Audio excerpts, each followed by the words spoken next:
Praise the lord. దేవాది దేవునికి మహిమ కలుగును గాక. ప్రియ సహోదరి సహోదరులారా, అందరూ బాగున్నారా?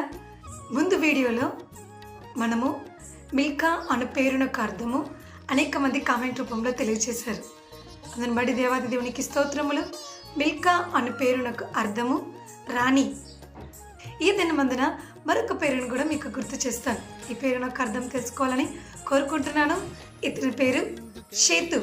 షేతు బైబిల్ గ్రంథంలో మనకు ఆది కాండంలో 4వ అధ్యాయం 25వ వచనంలో, ఆది కాండం 5వ అధ్యాయం 3వ వచనంలో షేతు మనకి అగుపడతాడు. హేబేలు చంపబడిన పిమ్మట అతనికి బదులుగా ఇతను పుట్టి ఉన్నాడని హవ్వ ఇతనికి షేతు అని పేరు పెట్టింది. మీకెవరికైనా షేతు అని పేరు నాకు అర్థం తెలిసి ఉన్నట్లయితే కామెంట్ రూపంలో తెలియచేయండి. అదే విధముగా ఏ పేరుకైనా అర్థం మీరు తెలుసుకోవాలని కోరుకున్నట్లయితే కామెంట్ రూపంలో తెలియచేయండి. రేపటి దినమందున ఆ పేరు